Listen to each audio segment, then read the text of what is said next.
Ce soir-là, au moment où Charles a prononcé ces mots devant toute la famille, j'ai compris qu'un dîner pouvait détruire une vie en 30 secondes. Mais ce qu'il ignorait, c'est que je l'attendais depuis 6 mois. Je m'appelle Maïwenn Rousseau, j'ai 68 ans. Et ce que je vais vous raconter n'est pas une histoire de vengeance, c'est une histoire de lucidité. Tout a commencé un samedi soir de novembre. La pluie tambourinait contre les vitres de notre appartement du 16e arrondissement. J'avais préparé un bœuf bourguignon, celui que Charles aimait tant. La table était dressée pour 8 personnes. Nous deux, notre fils Maxime et sa femme Élodie, ma belle-sœur Agnès et quelques amis proches. J'avais allumé les bougies. Tout était parfait. Ou du moins, c'est ce que je voulais croire. Vers 19h30, la sonnette a retenti. J'ai ouvert. Charles se tenait là, sous la pluie, avec une femme à son bras. Une femme que je ne connaissais pas. Elle avait peut-être 40 ans, un manteau rouge vif, des talons trop hauts pour un dîner en famille. « Bonsoir, Maïwenn », a dit Charles d'une voix que je ne lui connaissais pas, froide, détachée. Je suis restée immobile dans l'entrée, la main sur la poignée de la porte. « Je te présente Solène. » Solène. Le prénom est resté suspendu dans l'air comme une lame. Elle dîne avec nous ce soir. J'aurais dû claquer la porte. J'aurais dû hurler. Mais j'ai fait ce que j'ai toujours fait pendant 43 ans de mariage. J'ai souri poliment et je me suis effacée pour les laisser entrer. Dans le salon, le silence s'est abattu comme une chape de plomb. Agnès a ouvert la bouche, puis l'a refermée. Maxime a échangé un regard avec Élodie. Personne ne comprenait. Charles a retiré son manteau, l'a tendu à Solène avec une douceur que je ne me rappelais plus avoir reçue depuis des années. Puis il s'est dirigé vers la table et s'est assis. À ma place, à la place que j'occupais depuis que nous avions acheté cet appartement en 1987. « Maïwenn, tu peux servir le vin ?» a-t-il demandé, comme si de rien n'était. J'ai pris la bouteille de Bordeaux. Mes mains tremblaient légèrement, mais je me suis concentrée sur le geste. Verser, respirer, ne rien montrer. C'est au moment du plat principal que Charles a posé sa fourchette. Il a pris la main de Solène et il a parlé. « J'ai quelque chose à vous annoncer. » Le silence était si épais qu'on entendait le tic-tac de l'horloge murale. Une horloge que j'avais achetée lors d'un voyage en Bretagne il y a 20 ans, quand nous étions encore heureux. Ou du moins, quand je croyais que nous l'étions. « Maïwenn et moi, c'est terminé. Je veux le divorce. » Il a serré la main de Solène plus fort. « J'ai rencontré une femme de verdad, une vraie femme. » Les mots ont traversé la pièce comme des éclats de verre. Maxime a regardé son père. Puis, il a souri. Et ensuite, incroyablement, il a applaudi. « Enfin, papa, il était temps. » Élodie a baissé les yeux. Agnès a porté la main à sa bouche. Les autres invités fixaient leur assiette. Moi, je suis restée debout, la carafe d'eau à la main. Pendant 43 ans, j'avais été l'épouse parfaite, celle qui organisait les dîners, qui élevait l'enfant, qui fermait les yeux sur les retards, sur les parfums étrangers, sur les mensonges polis. Mais ce soir-là, quelque chose en moi s'est brisé, ou plutôt, quelque chose s'est réveillé. J'ai posé la carafe sur la table, sans un mot. J'ai traversé le salon, enfilé mon manteau et suis descendu jusqu'au parking souterrain. La pluie avait redoublé d'intensité. Je suis monté dans ma voiture, une Peugeot grise que j'utilisais pour faire les courses, et j'ai ouvert la boîte à gants. À l'intérieur, il y avait une chemise cartonnée beige. Une chemise que j'avais préparée 6 mois plus tôt, que j'avais cachée, que j'avais attendu de sortir au bon moment. Ce moment était venu. Je suis remonté. J'ai poussé la porte de l'appartement. Tout le monde parlait à voix basse. Charles riait avec Solène. Maxime versait du vin. J'ai traversé la pièce en silence et j'ai jeté la chemise sur la table. Elle a atterri entre le plat de viande et le bouquet de roses blanches. « Ouvrez !» Charles a froncé les sourcils. Solène a reculé légèrement sur sa chaise. Maxime a tendu la main et a saisi la chemise. Il a ouvert les premiers documents. Son visage est devenu livide. Charles s'est levé brusquement, a arraché les papiers des mains de Maxime. Ses yeux ont parcouru les lignes. 1 fois, 2 fois, puis il a vacillé et il s'est effondré. Agnès a crié. Élodie s'est précipitée. Moi, je suis restée immobile, debout près de la fenêtre, regardant la pluie couler sur les vitres. Parfois, on fait confiance à ceux qui ne la méritent pas. Et vous, avez-vous déjà été déçu par quelqu'un que vous aimiez? Racontez-moi votre histoire dans les commentaires. J'aimerais vous lire. Il y a des souvenirs qui ne s'effacent jamais, même quand on voudrait les oublier. Des moments si lumineux qu'ils vous brûlent encore, des années plus tard, comme une photo surexposée au soleil. Je ferme les yeux et je revois notre premier appartement. C'était à Montmartre, au 5e étage, sans ascenseur. 2 pièces minuscules, une cuisine où l'on pouvait à peine se retourner, une fenêtre qui donnait sur les toits de Paris. Nous avions 25 ans. Charles venait d'être embauché comme ingénieur chez une petite entreprise de construction. Moi, j'enseignais le français dans un collège de banlieue. Le soir, nous mangions des pâtes au beurre en écoutant Brassens sur un vieux tourne-disque que Charles avait acheté aux puces. Il me prenait dans ses bras et nous dansions dans le salon, pieds nus sur le parquet grinçant. Il m'appelait « ma petite Bretonne » parce que j'étais née à Quimper et que je gardais cet accent léger sur certains mots. « Un jour, je te construirai une maison », me disait-il en embrassant mes cheveux. Une vraie maison avec un jardin, des rosiers et une chambre pour nos enfants. Je le croyais. J'avais foi en lui comme on a foi en la lumière du matin. Maxime est né en 1979, un mois de mai extraordinaire, où Paris sentait le lilas et le pain chaud. Charles est arrivé à la maternité avec un bouquet de pivoines roses, mes fleurs préférées, et des larmes dans les yeux. Il a pris notre fils dans ses bras et m'a regardé comme si j'étais la plus belle femme du monde. « Merci », a-t-il murmuré. « Merci de m'avoir donné ça. » Pendant les premières années, nous étions heureux, vraiment heureux. Nous n'avions pas grand-chose, mais nous avions tout. Les dimanches au Luxembourg, les vacances à Quiberon, dans la maison de mes parents, les soirées où Charles rentrait tard, épuisé, mais prenait toujours le temps de lire une histoire à Maxime avant de dormir. C'est en 1983 que tout a changé. Charles a reçu une promotion. Il est devenu directeur de projet, puis associé. Puis, en 1987, il a monté sa propre entreprise, Rousseau & Associés, construction et rénovation haut de gamme. Les contrats ont afflué. Les clients étaient des familles fortunées, des investisseurs, des promoteurs immobiliers. L'argent est entré dans notre vie comme un fleuve après la sécheresse. Nous avons quitté Montmartre pour le 16e arrondissement.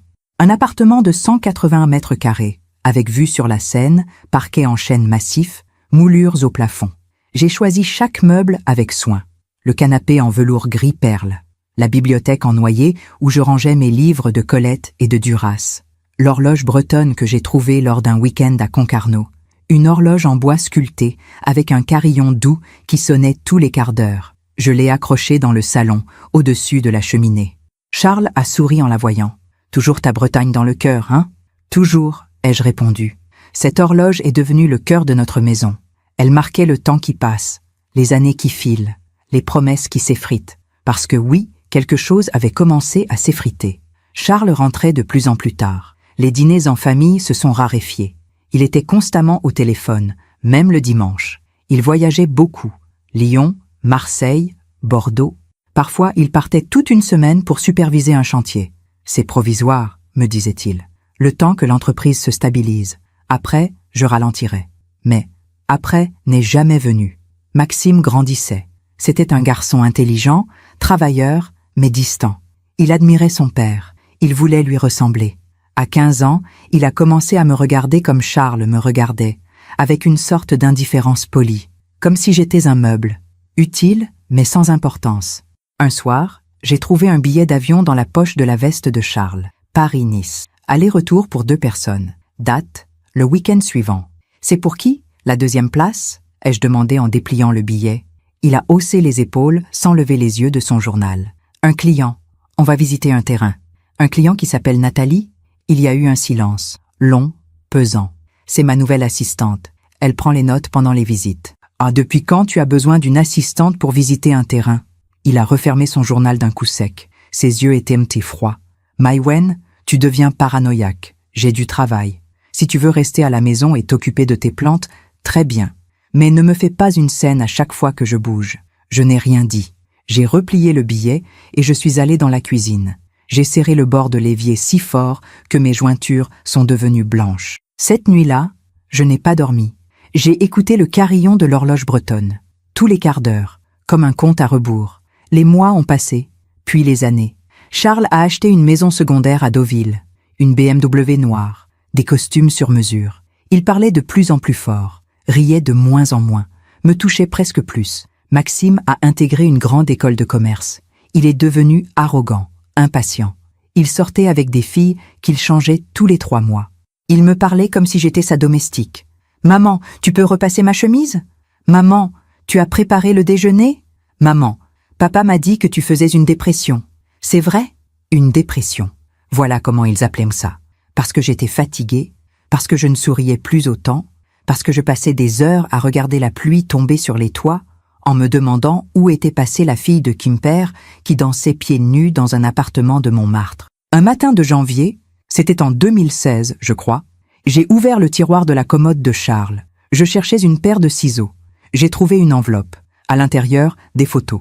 Charles avec une femme blonde, sur une plage, au restaurant, dans une chambre d'hôtel. J'ai refermé l'enveloppe. Je l'ai remise exactement là où je l'avais trouvée. Et je n'ai rien dit, parce que j'avais peur. Peur de tout perdre, peur de me retrouver seule. Peur d'admettre que j'avais gaspillé 40 ans de ma vie avec un homme qui ne me voyait plus. Mais cette peur, elle a commencé à se transformer, lentement, imperceptiblement, comme une graine qui germe sous la terre. J'ai commencé à observer, à écouter, à prendre des notes. J'ai commencé à comprendre que le silence n'est pas toujours de la faiblesse. Parfois, c'est une arme. Et pendant que l'horloge bretonne continuait de sonner dans le salon, j'ai commencé à préparer quelque chose que personne, ni Charles, ni Maxime, ni Solène, ne pouvaient imaginer. Pendant que je raconte tout cela, je me demande d'où vous m'écoutez.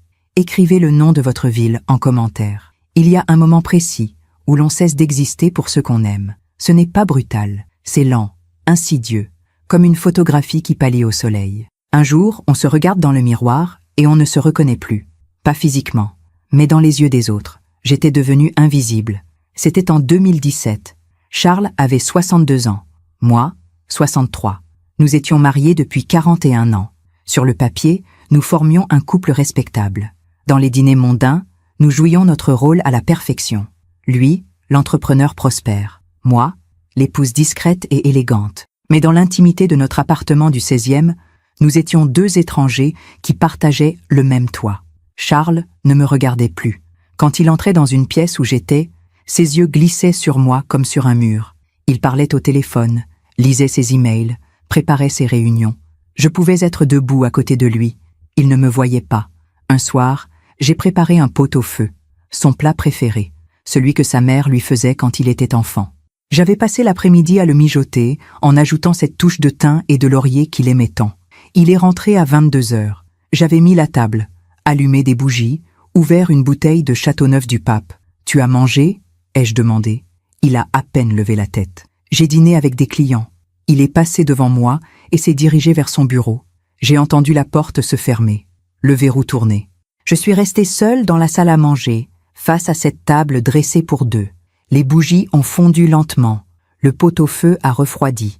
L'horloge bretonne a sonné minuit. J'ai tout rangé, lentement, méthodiquement. Puis je suis allée dans la chambre d'amis, celle où je dormais depuis 3 ans. Parce que Charles ronflait, disait-il, parce qu'il avait besoin de calme, parce que, en vérité, il ne supportait plus ma présence. Cette nuit-là, j'ai pleuré, silencieusement, en serrant un oreiller contre ma poitrine, comme une petite fille perdue. Mais au matin, j'ai séché mes larmes, et j'ai pris une décision. J'ai commencé à tenir un journal, pas un journal intime classique. Non, un journal d'observation, de faits, de preuves. J'y notais tout, les heures de retour de Charles, les appels téléphoniques qu'il prenait dans une autre pièce, les week-ends où il prétendait aller sur des chantiers et revenait avec un bronzage suspect, les relevés de cartes bancaires que je photocopiais discrètement, restaurants gastronomiques, hôtels de luxe, bijouterie. 15 mars, Charles a acheté un bracelet chez Cartier, 2800 €. Je n'ai jamais reçu ce bracelet. 22 avril, Charles à Cannes pour soi-disant un chantier. Photo sur le compte Instagram d'un restaurant de la Croisette. On voit une main de femme avec des ongles rouges tenant une coupe de champagne. 3 juin. Conversation téléphonique. Il riait. Je ne l'avais pas entendu rire comme ça depuis des années. J'étais devenue une détective de ma propre vie. Maxime, lui, était pire encore. Il avait 38 ans. Il travaillait dans la finance. Il avait épousé Élodie 2 ans plus tôt. Une jeune femme douce, presque effacée, qui me rappelait celle que j'avais été. Maxime me traitait comme sa domestique. Il débarquait le dimanche midi sans prévenir, avec Élodie et parfois des amis, et s'attendait à ce que le déjeuner soit prêt. « Maman, tu as préparé du gigot ? Non ? Bon, tant pis, on mangera ce qu'il y a. » Il ne demandait jamais comment j'allais, ne s'intéressait pas à mes journées, ne remarquait pas que j'avais maigri, que mes mains tremblaient parfois, que je ne souriais plus. Un dimanche, alors qu'il était assis dans le salon avec Charles, je les ai entendus parler. Je rangeais la cuisine et leur conversation me parvenait par la porte entr'ouverte. « Papa, franchement, tu devrais la quitter. » J'ai arrêté de bouger. Mon cœur s'est figé dans ma poitrine. À votre âge, vous n'êtes plus obligé de faire semblant. Maman est... Enfin, tu vois, elle fait la tête tout le temps. Elle ne sort plus. Elle est devenue déprimante. Charles a ri. Un rire bref, nerveux. Tu as raison. Mais c'est compliqué. Il y a les biens, l'entreprise. Justement, il faut que tu protèges tes actifs. Parce que si elle demande le divorce, elle va te plumer. Elle ne demandera jamais le divorce. Elle est trop lâche pour ça. J'ai serré le torchon dans mes mains, si fort que mes ongles se sont enfoncés dans mes paumes. Lâche. Il m'avait traité de lâche. Cette nuit-là, je n'ai pas dormi. J'ai réfléchi. Longtemps. Profondément. Et j'ai compris quelque chose d'essentiel. Charles ne me quitterait jamais de lui-même. Parce que j'étais trop pratique. Je m'occupais de la maison, des invitations, des apparences. Je donnais à notre couple un vernis de respectabilité dont il avait besoin pour ses affaires. J'étais sa façade, son alibi, sa couverture. Mais si lui ne me quittait pas, je pouvais faire en sorte qu'il le veuille. Le lendemain, j'ai pris rendez-vous avec maître Laurent Deschamps, un avocat spécialisé en droit de la famille. Son cabinet était situé près de la place Vendôme, dans un immeuble ancien avec un escalier en marbre et des portes en chêne massif. Maître Deschamps était un homme d'une 60aine d'années, aux cheveux gris impeccablement coiffés, aux lunettes fines et au regard perçant. « Madame Rousseau, asseyez-vous. Que puis-je faire pour vous ?» Je me suis assise. J'ai ouvert mon sac et j'ai sorti mon journal, les photos, les relevés bancaires, les captures d'écran. Je veux divorcer, mais je veux le faire intelligemment. Il a parcouru les documents, lentement. Ses sourcils se sont froncés. Puis il a relevé la tête. « Madame, vous avez fait un travail remarquable. Mais si je puis me permettre, pourquoi venir me voir maintenant? Pourquoi ne pas simplement demander le divorce ?» J'ai croisé les mains sur mes genoux. Parce que mon mari est un homme puissant. Il a des relations, des avocats, de l'argent. Si je demande le divorce maintenant, il va tout faire pour me laisser sans rien. Et donc, je veux être préparé. Je veux savoir exactement ce qui m'appartient, ce à quoi j'ai droit. Et je veux le faire avant qu'il ne décide de tout cacher. Maître Deschamps a souri. Un sourire fin, presque admiratif. Vous êtes plus futée que vous n'en avez l'air, Madame Rousseau.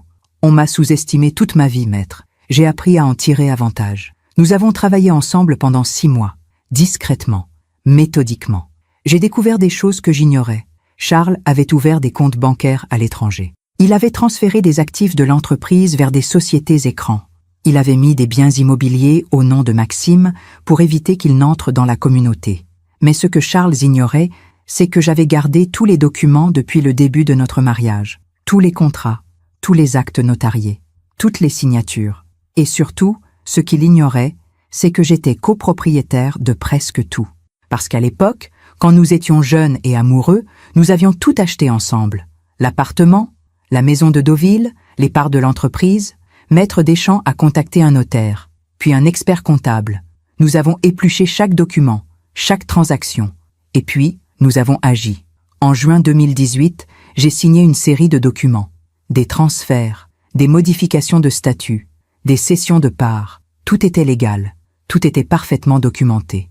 Mais tout était fait dans le dos de Charles, parce que, voyez-vous, Charles ne regardait jamais les papiers que je lui faisais signer. Il signait machinalement, en discutant au téléphone, en lisant ses emails, sans même lire ce qu'il signait. « C'est pour les impôts », disais-je. « Oui, oui », répondait-il en griffonnant sa signature. Pendant 1 an, j'ai accumulé les documents signés, les transferts de propriété, les changements de statut, les procurations. Et petit à petit, sans qu'il s'en rende compte, j'ai repris ce qui m'appartenait. L'appartement du 16e, à mon nom, la maison de Deauville, à mon nom, les comptes bancaires principaux, à mon nom, les parts majoritaires de Rousseau & Associés, à mon nom. Même la BMW noire qu'il conduisait chaque jour était, depuis avril 2019, à mon nom. Maître Deschamps m'avait regardé avec une sorte de respect amusé. « Madame Rousseau, vous venez de faire ce que peu de femmes osent faire. Vous avez repris votre vie en silence. »« Pas encore, maître. Il me manque une chose. » »« Laquelle ? » ?»« Le bon moment. Ce moment est arrivé en novembre 2019. Charles est rentré un soir avec un air inhabituel, presque heureux. Il sifflotait, il m'a regardé, vraiment regardé, pour la première fois depuis des mois. « Maïwen, samedi prochain, je voudrais organiser un dîner ici. »« Un dîner ? Avec qui? La famille, des amis proches. Il faut que j'annonce quelque chose d'important. Mon cœur a bondi dans ma poitrine. Je savais exactement ce qu'il allait annoncer. Bien sûr, Charles, je m'occupe de tout. J'ai préparé ce dîner comme on prépare une cérémonie. J'ai choisi le menu, acheté les fleurs, dressé la table avec notre plus belle vaisselle, et j'ai sorti la chemise beige du coffre-fort, celle que j'avais préparée avec Maître Deschamps, celle qui contenait tous les documents, toutes les preuves, toutes les signatures de Charles.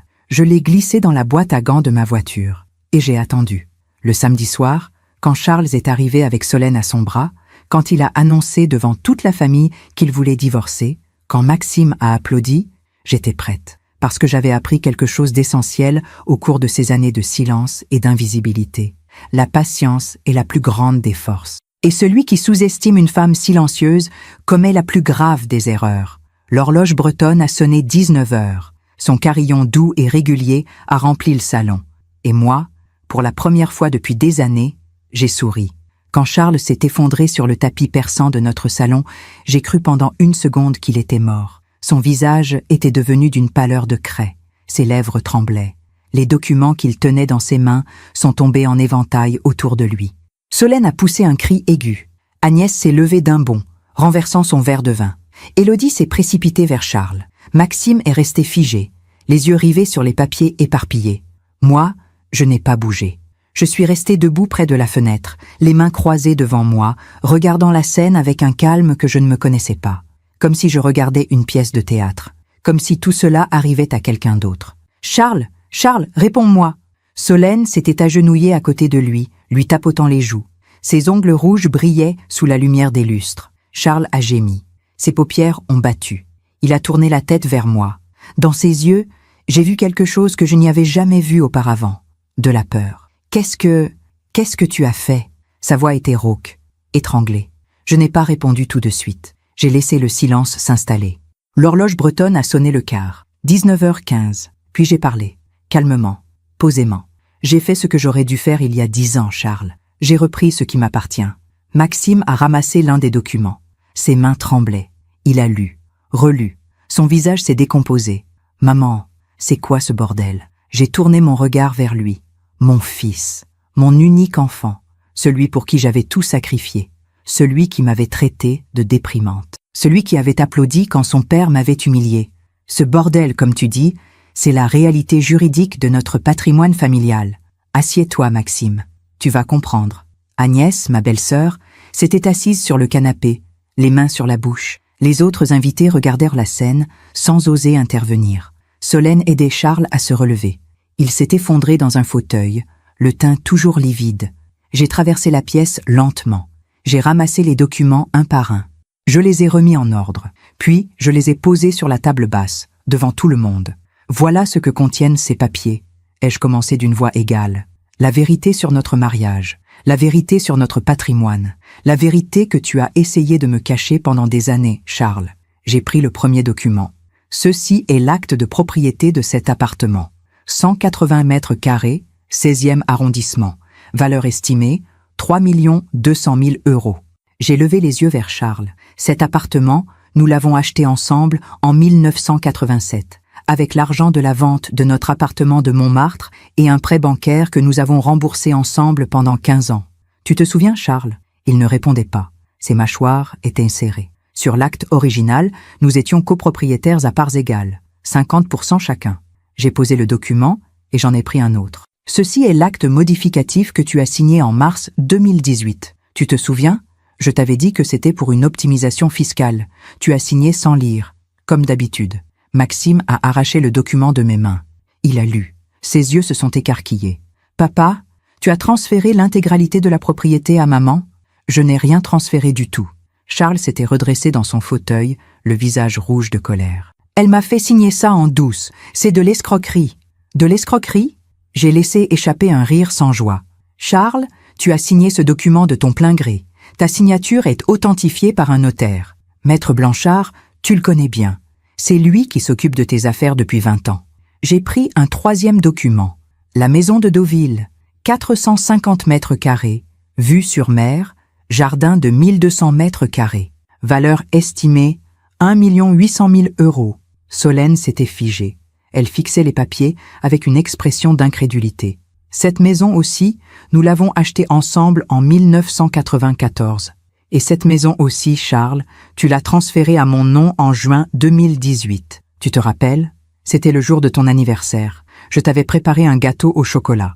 Tu signais des papiers tout en parlant au téléphone avec un entrepreneur de Normandie. J'ai posé le document et j'en ai pris un autre, puis un autre, puis un autre encore. Les comptes bancaires, Crédit Lyonnais, compte joint numéro 3, 47890, solde actuel, 792 000 €, transféré à mon nom seul en septembre 2018. BNP Paribas, compte épargne, solde, 560 000 €, transféré en octobre 2018. Société Générale, compte placement, solde, 1 100 000 €, transféré en janvier 2019. À chaque document que je citais, Charles s'enfonçait un peu plus dans son fauteuil. Maxime était devenu livide. Solène avait reculé de plusieurs pas, comme si elle voulait s'enfuir. J'ai pris le dernier document, le plus important. Et enfin, Rousseau & Associés, ton entreprise, Charles. Celle que tu as créée en 1987 avec 50 000 francs empruntés à la banque. J'ai marqué une pause. 50 000 francs que nous avons empruntés ensemble, parce que j'étais co-emprunteuse. Parce que sans mon salaire d'enseignante, la banque ne t'aurait jamais accordé ce prêt. Tu t'en souviens? Le silence était si dense qu'on aurait pu le couper au couteau. Rousseau & Associés. Capital social. 2 millions d'euros. Chiffre d'affaires annuel, 15 millions d'euros. Bénéfice net, 3 200 000 €. J'ai levé le document bien haut pour que tout le monde le voie. Selon les statuts originaux de l'entreprise, nous détenions chacun 50% des parts. Mais en février 2019, tu as signé une modification des statuts. Tu pensais transférer tes parts à Maxime pour éviter qu'elle n'entre dans une éventuelle procédure de divorce? Maxime s'est levé d'un bond. « Quoi? Papa, c'est vrai? Tu allais me donner l'entreprise? Ferme-la, Maxime, a grondé Charles. Mais j'ai continué, imperturbable. Ce que tu ignorais, Charles, c'est que la modification de statut que tu as signée ne transférait pas tes parts à Maxime. Elle les transférait à moi. 75% de Rousseau & Associés m'appartient désormais. Tu ne détiens plus que 25%. Charles s'est levé d'un bond. Il titubait légèrement. « C'est impossible, c'est de la fraude, je vais contester, je vais… » « Tu ne vas rien contester du tout. » Ma voix était ferme, parce que tout a été fait légalement. Chaque signature a été authentifiée par un notaire. Chaque transfert a été enregistré selon les procédures légales. Tu as signé ces documents de ton plein gré, Charles. Personne ne t'a forcé. Personne ne t'a trompé. Tu as juste été négligent. J'ai posé les documents sur la table et j'ai croisé les bras. Pendant 43 ans, j'ai été l'épouse parfaite, celle qui s'efface, celle qui se tait, celle qui sourit poliment quand son mari rentre à minuit en sentant le parfum d'une autre, celle qui prépare des dîners pour une famille qui la traite comme une domestique. J'ai regardé Maxime, celle qui élève seule son fils parce que son père est trop occupé à gagner de l'argent et à coucher avec ses assistantes. Maxime a ouvert la bouche pour protester, mais aucun son n'est sorti. J'ai regardé Charles. Tu m'as traité de lâche. Tu as dit à Maxime que je ne demanderais jamais le divorce parce que j'étais trop lâche. Charles a pâli davantage. Oui, Charles, je vous ai entendu, ce dimanche après-midi, en mai dernier, quand vous pensiez que j'étais dans la cuisine. Maman, Maxime a fait un pas vers moi. Ne m'appelle pas maman, pas maintenant, pas après avoir applaudi quand ton père m'a humilié devant tout le monde. Les larmes sont montées aux yeux de Maxime, mais je n'ai ressenti aucune pitié, aucune. Je me suis tournée vers Solène. Elle était recroquevillée près de la porte, comme un animal pris au piège. Quant à vous, mademoiselle, j'imagine que vous pensiez épouser un homme riche. Vous pensiez profiter de son appartement, de sa maison à Deauville, de ses voitures, de son argent. Je me suis approchée d'elle. Elle a reculé jusqu'à ce que son dos touche le mur. Mais voyez-vous, tout ce que vous convoitez m'appartient. La BMW noire dans laquelle vous êtes arrivé ce soir, elle est à mon nom depuis avril 2019. Charles ne le savait pas. Il conduisait ma voiture en pensant que c'était la sienne. J'ai vu la panique dans ses yeux. C'était presque jouissif. Alors, si vous voulez toujours épouser Charles, libre à vous.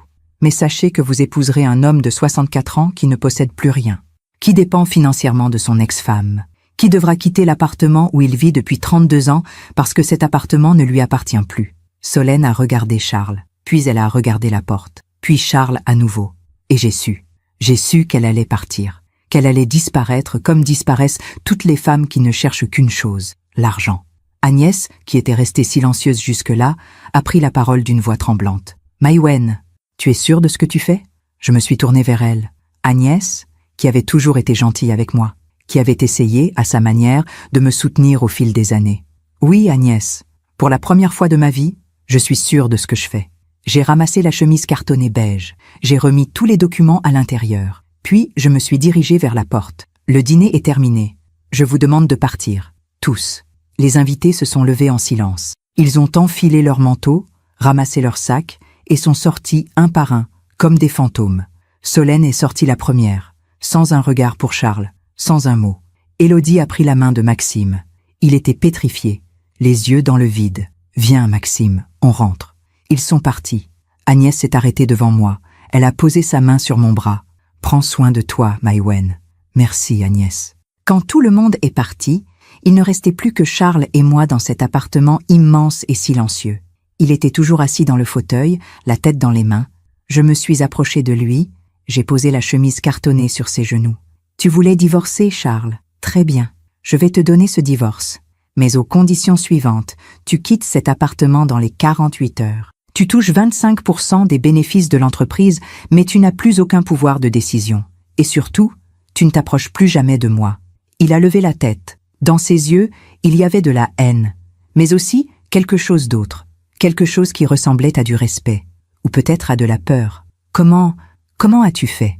J'ai souri, un sourire triste. « Tu m'as sous-estimé, Charles. Vous m'avez tous sous-estimé. Vous avez cru qu'une femme silencieuse était une femme faible. Mais le silence n'est pas de la faiblesse, c'est de la stratégie. » Je me suis retournée et je suis allée dans ma chambre, celle où je dormais seule depuis 3 ans. J'ai fermé la porte à clé, et pour la première fois depuis des années, j'ai dormi profondément, sans cauchemar, sans angoisse, parce que j'avais enfin repris le contrôle de ma vie. Je me demande encore si j'ai fait le bon choix. Et vous, qu'auriez-vous fait à ma place ? Les 48 heures qui ont suivi ce dîner ont été les plus étranges de ma vie, comme si j'avais traversé un miroir et que je découvrais un monde que je ne connaissais pas, un monde où j'existais, où j'avais une voix, où j'avais du pouvoir. Le dimanche matin, je me suis réveillée à 7 heures. La lumière du jour filtrait à travers les rideaux de ma chambre. J'ai entendu des bruits dans l'appartement, des pas lourds, des tiroirs qu'on ouvre et qu'on ferme, des portes qui claquent. Charles faisait ses bagages. Je suis restée allongée dans mon lit, écoutant ces bruits familiers pour la dernière fois. Pendant 43 ans, j'avais partagé ma vie avec cet homme. Nous avions dormi côte à côte, élevé un enfant ensemble, traversé des joies et des peines. Et maintenant, il était en train de partir. Et je ne ressentais rien, ni tristesse, ni regret, ni même de la colère, juste du vide, ou peut-être du soulagement. Vers 9 heures, j'ai entendu frapper à ma porte. « Maïwenn ». La voix de Charles était sourde, fatiguée. « Il faut qu'on parle ». Je n'ai pas répondu. « Maïwenn, s'il te plaît, ouvre ». Je me suis levée. J'ai enfilé ma robe de chambre, une robe en cachemire bleu pâle que j'avais achetée des années auparavant et que je n'avais jamais osé porter. J'ai ouvert la porte. Charles se tenait dans le couloir. Il avait vieilli de 10 ans en une nuit. Ses traits étaient tirés. Ses yeux étaient rouges. Il portait encore les vêtements de la veille, froissés et défaits. « Qu'est-ce que tu veux ?» Il a passé sa main dans ses cheveux gris. « Je veux comprendre. Comment as-tu pu faire ça ?»« Faire quoi, Charles ? Reprendre ce qui m'appartenait ? Ce qui t'appartenait ?» Sa voix est montée d'un cran. « J'ai construit cette entreprise. J'ai travaillé jour et nuit pendant 30 ans. C'est nous qui avons construit cette entreprise. » Ma voix était calme, mais ferme. « Pendant que tu supervisais des chantiers, qui s'occupait de la maison? Qui élevait notre fils? Qui recevait tes clients à dîner? Qui préparait tes dossiers fiscaux? Qui répondait à tes emails quand tu n'avais pas le temps ?» Il a ouvert la bouche, puis l'a refermée. « Pendant 30 ans, j'ai été ton assistante invisible, ton soutien silencieux, la femme qui rendait ta vie possible. Et tu ne m'as jamais remercié, jamais regardé, jamais considéré. Je t'ai donné une belle vie, une maison magnifique, des voyages, de l'argent. Tu m'as donné une cage dorée, Charles, et tu m'as traité comme un meuble. » Il a détourné le regard. Ses épaules se sont affaissées. « Qu'est-ce que tu veux? De l'argent? Un arrangement? Je ne veux rien de toi. J'ai déjà ce qui m'appartient. Je veux juste que tu partes, maintenant. » Il a hoché la tête lentement. Il a tourné les talons et s'est dirigé vers la chambre principale, celle qui avait été la nôtre pendant tant d'années, celle où il dormait seul depuis 3 ans. 1 heure plus tard, j'ai entendu la porte d'entrée se fermer. Charles était parti. Je suis sorti de ma chambre. J'ai traversé l'appartement lentement, comme si je le découvrais pour la première fois. Le salon avec ses canapés en velours, la bibliothèque avec mes livres de Colette et de Duras, l'horloge bretonne qui continuait de sonner, imperturbable. Je me suis arrêtée devant la cheminée. J'ai regardé cette horloge, celle que j'avais achetée il y a plus de 30 ans, celle qui avait marqué chaque moment de ma vie dans cet appartement. Nous sommes encore là, toi et moi, ai-je murmuré. L'horloge a sonné 10 heures. Son carillon m'a semblé différent, plus clair, plus lumineux. J'ai passé le reste de la journée à faire ce que je n'avais jamais osé faire. J'ai réorganisé l'appartement. J'ai ouvert les fenêtres en grand pour laisser entrer l'air frais. J'ai enlevé les rideaux lourds et sombres que Charles aimait tant. J'ai déplacé des meubles. J'ai sorti des livres de ma bibliothèque et je les ai disposés sur la table basse. J'ai transformé le bureau de Charles, cette pièce fermée à clé où il s'enfermait des heures durant, en atelier de peinture. Parce que oui, j'avais toujours aimé peindre, mais je n'avais jamais eu le temps. Ou plutôt, je ne m'étais jamais autorisée à prendre le temps. J'ai acheté des toiles, des pinceaux, des tubes de peinture à l'huile, des couleurs vives que je n'aurais jamais osé utiliser avant. Du rouge carmin, du bleu outre-mer, du jaune cadmium. Le lundi matin, j'ai reçu un appel de Maître Deschamps. « Madame Rousseau, j'ai une nouvelle pour vous. »« Je vous écoute, maître. » Monsieur Rousseau a contacté mon cabinet ce matin. Il souhaite entamer une procédure de contestation des transferts de propriété. J'ai souri. « Laissez-le faire. Nous avons tous les documents, toutes les preuves, toutes les signatures authentifiées. » C'est exactement ce que je lui ai dit. Mais il insiste. Il prétend que vous l'avez manipulé. Manipulé ? C'est amusant. Pendant 43 ans, il m'a manipulé, moi. Il m'a fait croire que j'étais inutile, que j'étais déprimante, que je ne valais rien. Et maintenant qu'il découvre que j'ai un cerveau, il crie à la manipulation. Maître Deschamps a ri doucement. « Vous êtes une femme remarquable, Madame Rousseau. Vraiment. Merci, maître. Tenez-moi au courant. » Le mardi, j'ai reçu un message de Maxime. « Maman, il faut qu'on parle. Papa dort chez moi. Il est effondré. Tu ne peux pas lui faire ça. » J'ai lu ce message 3 fois. Puis j'ai répondu « Ton père est un adulte responsable. Il a fait ses choix. Il doit en assumer les conséquences. » « Mais c'est ton mari. Tu ne peux pas le jeter à la rue comme ça. Il m'a humilié devant toute la famille. Il m'a traité de moins que rien. Et toi, tu as applaudi. Alors, ne me parle pas de ce que je peux ou ne peux pas faire. » Il n'a pas répondu. Le mercredi, c'est Agnès qui est venue me voir. Elle a sonné à la porte vers 15 heures. Quand j'ai ouvert, elle m'a serré dans ses bras. « Mon Dieu, Maïwen, tu es rayonnante. » C'était vrai. Pour la première fois depuis des années, je me sentais vivante. J'avais pris soin de moi. Je m'étais coiffée, maquillée légèrement. J'avais mis une robe que j'aimais, une robe couleur prune que Charles détestait parce qu'il la trouvait trop voyante. « Entre, Agnès. Je vais nous faire du thé. » Nous nous sommes assises dans le salon. J'avais acheté des fleurs fraîches, des pivoines roses et des lys blancs, et leur parfum remplissait la pièce. Agnès a regardé autour d'elle. « Tu as changé la décoration ?» J'ai changé beaucoup de choses. Maïwen, elle a pris ma main. Je sais que ce que Charles t'a fait est impardonnable. Mais tu es sûre que c'était la bonne chose à faire ? Agnès, pendant 43 ans, j'ai fait ce qu'on attendait de moi. J'ai été l'épouse parfaite, la mère dévouée, la femme discrète. Et où est-ce que ça m'a menée ? J'ai serré sa main, à devenir invisible, à perdre mon identité, à ne plus savoir qui j'étais. Je comprends, vraiment. Mais Charles est détruit. Maxime aussi. Il ne s'attendait pas à ça. Il ne s'attendait pas à ce que je réagisse. Il pensait que j'allais pleurer, supplier, implorer Charles de rester. J'ai posé ma tasse de thé. Mais je ne suis plus cette femme, Agnès. Je ne le serai plus jamais. Elle a hoché la tête lentement. Tu as raison. Tu as absolument raison. Elle est restée tout l'après-midi. Nous avons parlé comme nous ne l'avions jamais fait. De nos vies, de nos regrets, de nos rêves enfouis. « Tu sais ce que je vais faire ?» ai-je dit en la raccompagnant à la porte. « Quoi ? Je vais voyager. J'ai toujours voulu voir l'Italie. Florence, Rome, Venise. » Mais Charles détestait voyager. Il disait que c'était une perte de temps. « Alors vas-y, maintenant. » « Oui, maintenant. » Le jeudi, j'ai reçu une visite inattendue, Solène. Elle se tenait sur le palier, les yeux rouges, le maquillage coulé. Elle portait un jean et un pull informe. Plus rien à voir avec la femme élégante au manteau rouge qui était arrivée au bras de Charles samedi soir. « Madame Rousseau, je peux entrer ?»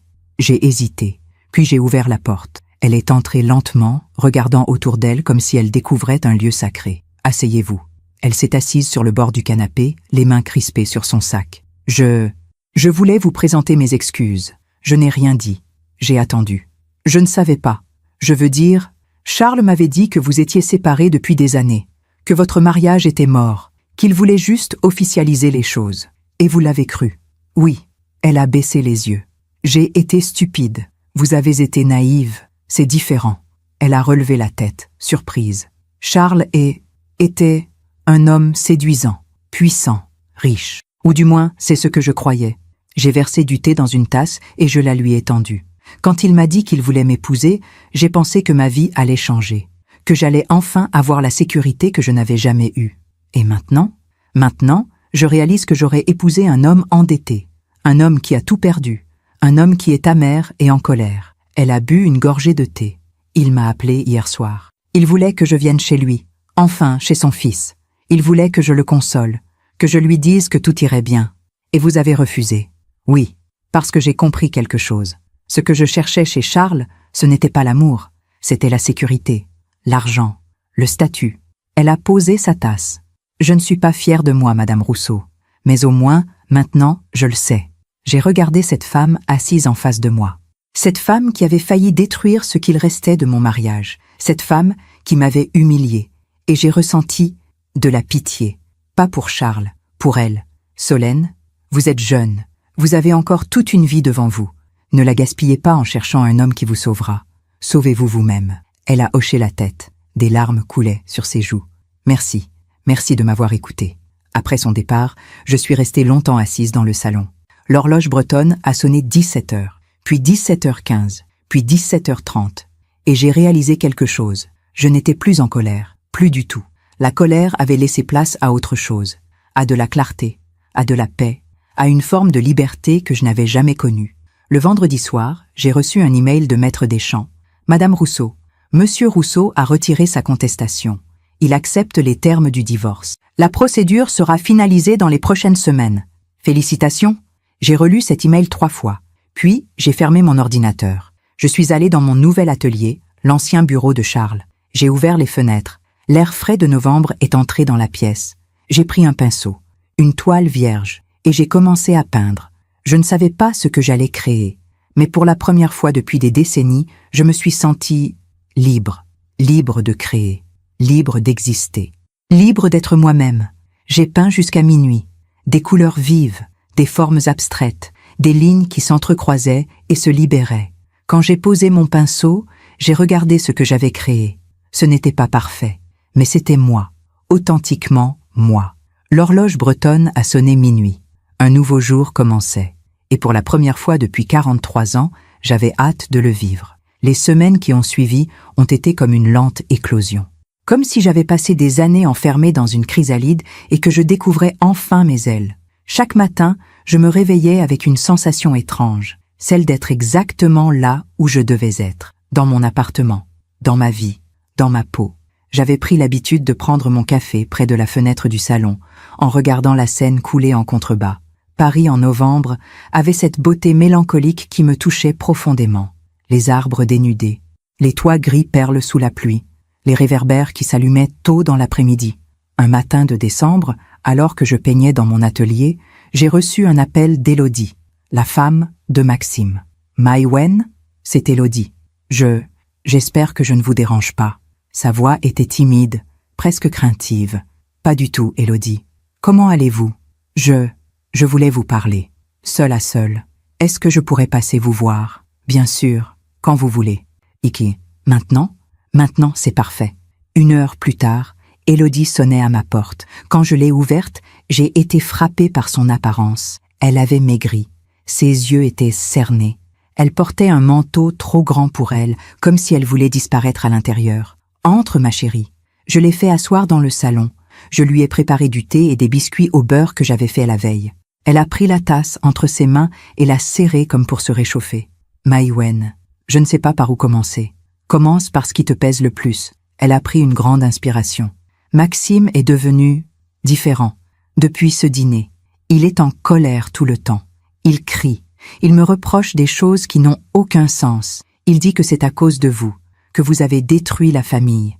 J'ai posé ma tasse. Et toi, qu'en penses-tu? Elle a levé les yeux vers moi. Il y avait des larmes qui commençaient à perler. Je pense que vous avez eu raison. Les larmes ont coulé. Mai-Wen, je suis mariée avec Maxime depuis 3 ans. Et pendant ces 3 ans, j'ai fait exactement ce que vous avez fait pendant 43 ans. Je me suis effacée. J'ai accepté ses humeurs, ses absences, sa manière de me parler comme si j'étais sa servante. Elle a sorti un mouchoir de sa poche. Il ne me regarde jamais vraiment. Il ne s'intéresse pas à ce que je fais, à ce que je pense. Il rentre tard le soir. Il sent parfois le parfum d'une autre. Et quand je lui pose des questions, il me dit que je suis paranoïaque. Exactement comme son père avec vous. Mon cœur s'est serré. Élodie, quand j'ai vu ce que vous avez fait ce soir-là, quand j'ai vu comment vous avez repris votre pouvoir, j'ai compris quelque chose. J'ai compris que je ne voulais pas finir comme vous. Elle s'est reprise. Je veux dire, je ne voulais pas attendre 40 ans pour réagir. J'ai pris sa main dans la mienne. Tu as raison. Ne fais pas la même erreur que moi. Mais comment? Comment est-ce qu'on fait pour partir quand on a peur? Quand on ne sait pas si on va y arriver seul? J'ai regardé cette jeune femme assise en face de moi. Elle avait 32 ans, toute une vie devant elle. Et déjà, elle était en train de s'éteindre. Écoute-moi bien, Élodie. La peur ne disparaît jamais complètement. Même maintenant, même après tout ce que j'ai fait, j'ai encore des moments de doute. Des moments où je me demande si j'ai bien fait. J'ai serré sa main plus fort. Mais ce que je sais, c'est que la peur de rester dans une situation toxique doit être plus grande que la peur de partir. Et toi seul peux décider quand ce moment arrive. Est-ce que je peux vous demander un conseil? Bien sûr. Comment avez-vous fait pour préparer votre sortie? Comment avez-vous fait pour que Charles ne s'en rende pas compte? J'ai réfléchi un instant, puis j'ai pris une décision. Viens avec moi. Je l'ai emmené dans mon atelier. J'ai ouvert un tiroir et j'en ai sorti un cahier. Un cahier identique à celui que j'avais utilisé pour noter toutes les infidélités de Charles, toutes les preuves. Élodie, si tu décides de partir, et je dis bien si, parce que ce choix t'appartient, tu dois être méthodique. Tu dois documenter, noter, photographier, garder des traces de tout. Je lui ai tendu le cahier. Prends-le, utilise-le, et quand le moment sera venu, tu sauras exactement quoi faire. Elle a pris le cahier comme si c'était un objet précieux. Sacré. Merci. Merci infiniment. Et Élodie, ne reste jamais par peur de la solitude. La solitude vaut 1000 fois mieux qu'une mauvaise compagnie. Elle est restée encore 1 heure. Nous avons parlé de tout, de nos rêves d'enfance, de nos ambitions enfouies, de ce que nous aurions aimé faire si nous n'avions pas eu peur. Quand elle est partie, je l'ai serrée dans mes bras. Tu sais où me trouver. Toujours. Merci, Mai-Wen. Vous êtes la mère que j'aurais aimé avoir. Ces mots m'ont touché plus profondément que je ne l'aurais imaginé. 2 jours plus tard, j'ai reçu un autre appel. Cette fois, c'était Maxime. Maman, il faut qu'on se parle. Sa voix était dure, cassante. Je t'écoute. Pas au téléphone. Je viens chez toi. Demain, 14 heures. Il a raccroché avant que je puisse répondre. Le lendemain, à 14 heures précises, Maxime a sonné à la porte. Quand j'ai ouvert, j'ai été frappée par son apparence. Il avait les traits tirés, des cernes profonds, une barbe de plusieurs jours. Entre. Il est entré sans me regarder. Il s'est dirigé vers le salon et s'est arrêté net en voyant les changements que j'avais faits. Les rideaux clairs, les fleurs, les tableaux que j'avais peints et accrochés au mur. Qu'est-ce que tu as fait? J'ai fait de cet appartement un endroit où je me sens bien. Tu as effacé papa, comme s'il n'avait jamais existé. Non, Maxime, j'ai effacé la douleur qu'il m'a infligée. C'est différent. Il s'est tourné vers moi. Dans ses yeux, il y avait une fureur à peine contenue. Tu te rends compte de ce que tu as fait? Papa dort sur mon canapé. Il a perdu toute son entreprise, toute sa vie. Il est détruit. Il n'a pas perdu son entreprise. Il en détient encore 25%. 25%, alors qu'il l'a construite de ses mains. Il l'a construite avec mon soutien, avec mon argent, avec mon travail invisible. J'ai croisé les bras. Maxime, pendant 43 ans, j'ai été là. Pour lui, pour toi. Et vous ne m'avez jamais vu, jamais considéré. C'est faux, on t'a toujours quoi? Traité comme une domestique? Parlé comme si je n'existais pas? Il a serré les poings. Tu es en train de détruire cette famille. Non, ton père a détruit cette famille quand il a décidé de m'humilier devant tout le monde. Et toi, tu l'as aidé en applaudissant. Le silence est tombé, lourd, oppressant. Pourquoi? Sa voix s'est brisée. Pourquoi tu as applaudi, Maxime? Il a détourné le regard. Je ne sais pas. Si, tu sais, il a fermé les yeux. Parce que papa m'avait dit que tu étais devenue insupportable, que tu étais dépressive, que tu le rendais malheureux. Et tu l'as cru, sans jamais me demander ma version, sans jamais t'intéresser à ce que je ressentais. Les larmes ont commencé à couler sur ses joues, des larmes de rage, de confusion, de culpabilité. Je ne savais pas, maman. Je ne savais pas qu'il te traitait comme ça. Tu ne savais pas parce que tu ne voulais pas savoir, parce que c'était plus facile de me voir comme une femme triste et inutile que de voir ton père pour ce qu'il était vraiment. Il s'est effondré sur le canapé, la tête dans les mains. Qu'est-ce que je dois faire maintenant? Je me suis assise à côté de lui. Tu dois grandir, Maxime. Tu as 39 ans. Tu es marié, tu as un travail, une vie. Il est temps que tu arrêtes de voir ton père comme un héros et que tu le vois comme un homme imparfait, un homme qui a fait des erreurs. Mais c'est mon père, oui, et je ne te demande pas de le renier. Je te demande juste de voir la vérité. Il a relevé la tête. Ses yeux étaient rouges. Tu l'aimais? Au début, je veux dire. Oui, je l'aimais profondément. Qu'est-ce qui s'est passé? L'argent, le pouvoir, l'orgueil. Ton père a changé quand son entreprise a commencé à marcher. Il est devenu quelqu'un d'autre, quelqu'un que je ne reconnaissais plus. J'ai posé ma main sur la sienne. Et moi, j'ai fait l'erreur de rester, de croire que ça allait s'arranger, que l'homme que j'avais aimé allait revenir. Mais il n'est jamais revenu. Non, il n'est jamais revenu. Nous sommes restés silencieux un long moment. L'horloge bretonne a sonné 15 heures. Son carillon a rempli le salon. Cette horloge, Maxime l'a regardée. Je me souviens. Tu l'avais achetée en Bretagne. J'étais petit. On était en vacances chez papy et mamie. Tu t'en souviens? Oui. Papa avait dit que c'était laid. Mais toi, tu l'aimais. Tu avais insisté pour la ramener. Il a souri faiblement. C'était une des rares fois où tu avais tenu tête à papa. Oui, une des rares fois. J'ai regardé cette horloge, cette encre, ce symbole de tout ce que j'avais gardé de moi-même malgré les années d'effacement. Maxime, je vais te dire quelque chose, et j'espère que tu vas m'écouter vraiment. Je t'écoute. Élodie est en train de devenir ce que j'étais. Une femme qui s'efface, qui perd son identité, qui accepte l'inacceptable. Il a ouvert la bouche pour protester, mais je l'ai arrêté. Ne me dis pas que ce n'est pas vrai. Je l'ai vue, je lui ai parlé. Elle souffre. Je ne me rends pas compte. Exactement comme ton père ne se rendait pas compte. Il a baissé la tête. Tu as encore le temps, Maxime. Tu as le temps de devenir un meilleur homme que ton père. Un homme qui voit sa femme, qui la respecte, qui la considère. Comment est-ce que je fais ça? Tu commences par l'écouter, vraiment l'écouter. Pas en pensant à ton téléphone, pas en pensant à ton travail. Tu la regardes dans les yeux et tu l'écoutes. J'ai pris son visage entre mes mains et tu lui demandes pardon pour toutes les fois où tu ne l'as pas vue.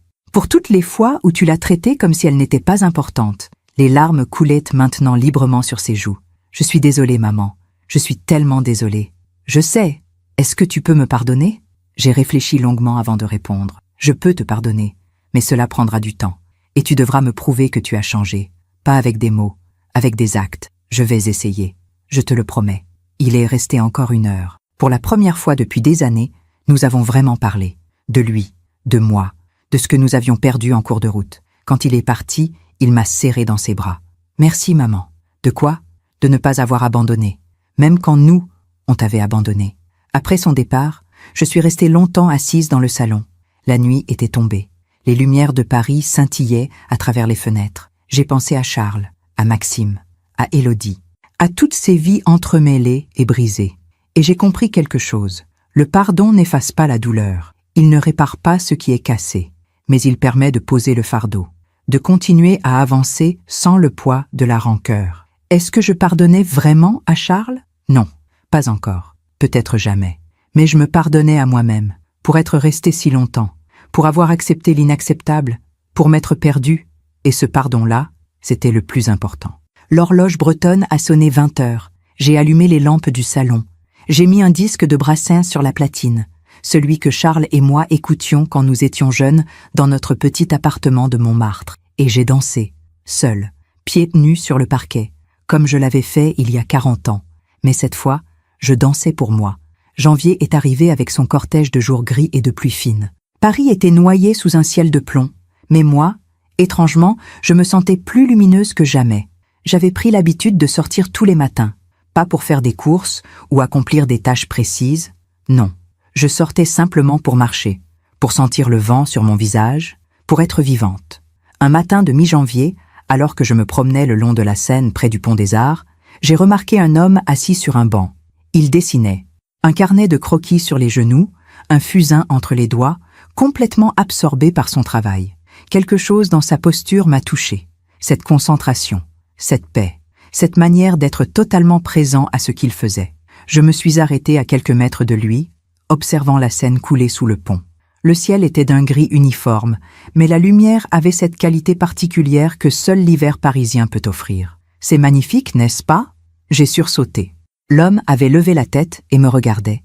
Il avait peut-être 70 ans, des cheveux blancs coiffés en arrière, des yeux d'un bleu délavé, mais incroyablement vifs, un sourire doux. « Pardon, je ne voulais pas vous déranger », ai-je répondu. « Vous ne me dérangez pas du tout. » Il a fermé son carnet et s'est décalé sur le banc. « Voulez-vous vous asseoir ?» J'ai hésité. Puis je me suis dit, pourquoi pas? Je me suis assise à l'autre bout du banc, laissant une distance respectueuse entre nous. « Vous dessinez souvent ici ?» ai-je demandé. « Tous les jours, depuis 6 ans, depuis que ma femme est morte. » Il a dit cela simplement, sans chercher la pitié, comme un fait. « Je suis désolée. Ne le soyez pas. Nous avons eu 48 années merveilleuses ensemble. C'est plus que ce que beaucoup de gens peuvent dire. » Il a ouvert son carnet et m'a montré ses dessins. Des esquisses de la Seine, des ponts, des passants, des arbres dénudés. C'était simple, mais d'une beauté poignante. « Vous avez du talent », ai-je dit sincèrement. « Non, j'ai de la patience, c'est différent. » Il m'a tendu la main. « Je m'appelle Henri Beaumont, Maïwenn Rousseau. » Nous sommes restés silencieux un moment, regardant la Seine. C'était un silence confortable.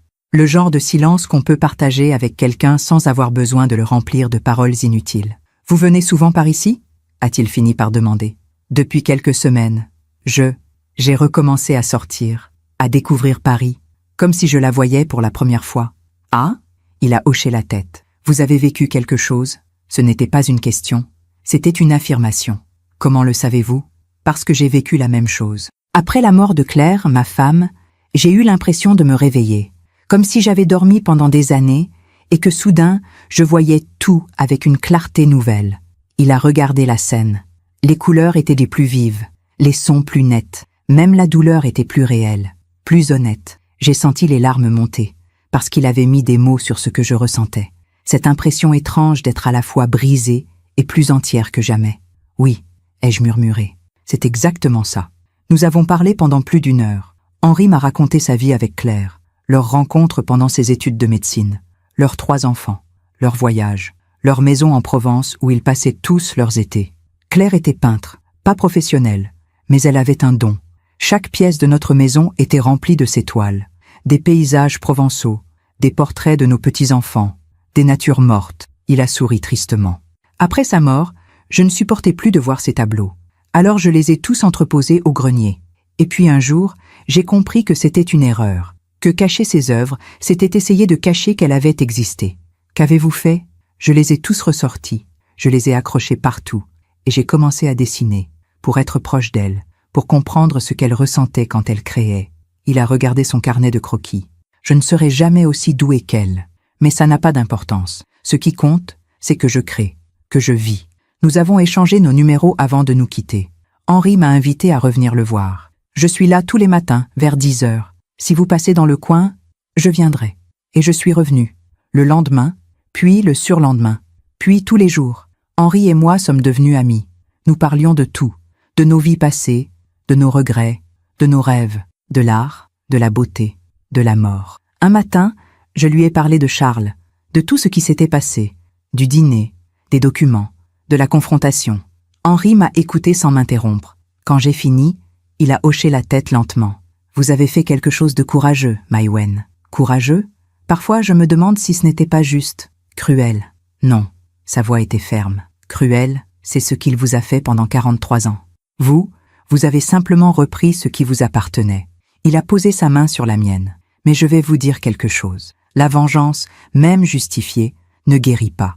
Ce qui guérit, c'est ce que vous faites après. Que voulez-vous dire ? Je veux dire que vous avez récupéré votre pouvoir, votre argent, votre indépendance. Maintenant, la question est, qu'allez-vous en faire? J'ai réfléchi longtemps à cette question. Un soir, alors que je peignais dans mon atelier, j'ai reçu un appel d'un numéro inconnu. « Allô? Madame Rousseau? Ici, Fabienne Mercier, du cabinet Deschamps. Maître Deschamps m'a demandé de vous contacter concernant l'entreprise Rousseau & Associés. Oui, vous êtes désormais majoritaire de l'entreprise. Il faut organiser une assemblée générale pour définir la nouvelle stratégie. Maître Deschamps voudrait savoir si vous souhaitez vous impliquer dans la gestion ou si vous préférez nommer un directeur général. J'ai posé mon pinceau. Donnez-moi quelques jours pour réfléchir. Cette nuit-là, je n'ai pas dormi. Je pensais à l'entreprise, à tout ce que Charles y avait investi, à tout ce que j'y avais investi aussi, sans jamais le reconnaître. Le lendemain matin, je suis allé voir Henri. Il dessinait un couple de personnes âgées qui marchaient main dans la main le long du quai. « Henri, j'ai besoin d'un conseil. Je vous écoute. » Je lui ai expliqué la situation, l'entreprise, la décision à prendre. « Qu'est-ce que votre cœur vous dit ?» Mon cœur me dit que je veux faire quelque chose de bien avec cet argent, quelque chose qui ait du sens. Alors faites-le. Le soir même, j'ai appelé Fabienne Mercier. J'ai pris ma décision. Je veux transformer une partie de l'entreprise. Je veux créer une fondation. Une fondation? Pourquoi faire? Pour aider les femmes qui sortent de mariages violents ou toxiques, les femmes qui ont tout perdu et qui doivent reconstruire leur vie. J'ai pris une grande inspiration. Je veux leur donner ce que je n'ai pas eu pendant 43 ans.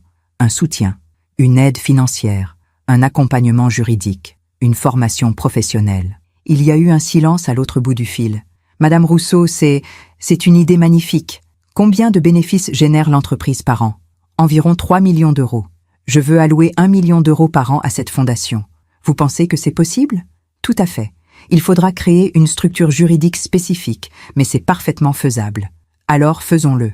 Les semaines suivantes ont été un tourbillon d'activités. Réunions avec des avocats, des notaires, des experts comptables. J'ai découvert un monde que je ne connaissais pas, le monde des affaires, le monde du pouvoir. Et j'ai découvert quelque chose d'étonnant. J'étais douée pour ça. Pendant 43 ans, j'avais pensé que j'étais juste une femme au foyer, une enseignante qui avait abandonné sa carrière pour élever son fils et soutenir son mari. Mais en réalité, j'avais des compétences. J'étais organisée, méthodique, stratégique, capable de prendre des décisions difficiles. Toutes ces années où je gérais la maison, les invitations, les dîners mondains, les relations familiales, tout cela m'avait donné des compétences que je n'avais jamais reconnues. J'ai embauché une directrice pour la fondation. Une femme brillante, la quarantaine, qui avait elle-même survécu à un mariage violent et qui consacrait maintenant sa vie à aider d'autres femmes. Elle s'appelait Sophie Blanchard. Nous nous sommes rencontrés dans un café près de Montparnasse. Sophie était petite, mince, avec des cheveux courts et des yeux noirs perçants. Elle dégageait une force tranquille qui m'a immédiatement plu. « Madame Rousseau, votre projet est exactement ce dont nous avons besoin. Il y a tellement de femmes qui restent dans des situations toxiques parce qu'elles n'ont pas les moyens de partir. Pas d'argent, pas de soutien, pas d'espoir. C'est exactement pour ça que je veux créer cette fondation, pour leur donner cet espoir. Avec 1 million d'euros par an, nous pouvons aider environ 200 femmes, leur offrir un hébergement temporaire, une aide juridique, une formation professionnelle, un accompagnement psychologique. » Ses yeux brillaient. « Nous pouvons changer des vies, Madame Rousseau. Appelez-moi Maïwen. » Maïwen. Elle a souri. « Je crois que nous allons faire de grandes choses ensemble. » 1 mois plus tard, la fondation était créée. Elle s'appelait Nouvelle Aube, un nom qui symbolisait le recommencement, la possibilité d'un nouveau jour. J'ai organisé une conférence de presse pour annoncer le lancement de la fondation. C'était dans un hôtel particulier du 7e arrondissement. Il y avait des journalistes, des personnalités, des associations de défense des droits des femmes. Et il y avait Charles. Je l'ai vu au fond de la salle, assis dans un coin. Il avait encore maigri. Ses vêtements flottaient sur lui. Il me regardait avec une expression que je ne pouvais pas déchiffrer. Quand j'ai pris la parole, j'ai senti tous les regards se tourner vers moi. « Mesdames, messieurs, bonjour. Je m'appelle Maïwen Rousseau. J'ai 68 ans. Et pendant 43 ans, j'ai été une femme invisible. J'ai laissé ces mots résonner dans la salle. Invisible pour mon mari, invisible pour mon fils, invisible pour moi-même. J'ai accepté l'inacceptable. J'ai fermé les yeux sur les infidélités. J'ai supporté l'indifférence. Je me suis effacée jusqu'à ne plus savoir qui j'étais. Le silence était total. Et puis, un jour, j'ai décidé que ça suffisait. J'ai repris ce qui m'appartenait. Mon pouvoir, mon argent, ma dignité. Mais reprendre son pouvoir, ce n'est pas suffisant. Ce n'est que la première étape. La vraie question est, qu'est-ce qu'on fait avec ce pouvoir? J'ai regardé l'assistance. La Fondation Nouvelle Aube a pour mission d'aider les femmes qui traversent ce que j'ai traversé. Les femmes qui sont prises au piège, qui ont peur, qui ne savent pas comment partir. Nous allons leur offrir un soutien financier, un accompagnement juridique, une formation professionnelle, un hébergement si nécessaire. Et surtout, nous allons leur dire ce que personne ne m'a dit pendant 43 ans. Vous n'êtes pas seuls, vous méritez mieux. Vous pouvez reconstruire. Les applaudissements ont éclaté. Des femmes pleuraient. Des journalistes prenaient des notes frénétiquement. Et Charles, au fond de la salle, s'est levé et est sorti. Après la conférence, Henri est venu me voir. Il m'a serré dans ses bras. Vous avez été magnifique, Maïwenn. Claire aurait été fière de vous. Merci, Henri. Vous savez ce que vous avez fait aujourd'hui? Quoi? Vous avez transformé votre douleur en quelque chose de beau. C'est la plus grande victoire qu'on puisse avoir. Ce soir-là, en rentrant chez moi, j'ai trouvé une enveloppe glissée sous ma porte. Je l'ai ouverte. C'était une lettre de Charles, une lettre écrite à la main sur du papier jauni. Maïwenn, je ne sais pas si tu liras cette lettre. Je ne sais même pas si je mérite que tu la lises. Mais il faut que je t'écrive. Il faut que je te dise ce que je n'ai jamais eu le courage de te dire en face. J'ai été un mauvais mari, un homme égoïste, orgueilleux, aveugle. Pendant 43 ans, tu as été là. Tu as soutenu mes rêves. Tu as élevé notre fils. Tu as fait de notre maison un foyer. Et moi, qu'est-ce que je t'ai donné en retour? De l'indifférence, de la cruauté, de l'humiliation. Quand j'ai vu cette chemise sur la table, quand j'ai compris ce que tu avais fait, j'ai eu envie de te haïr, de crier à l'injustice, de me poser en victime. Mais aujourd'hui, en t'écoutant parler à cette conférence de presse, j'ai compris quelque chose. Tu n'as fait que reprendre ce que j'avais essayé de te voler.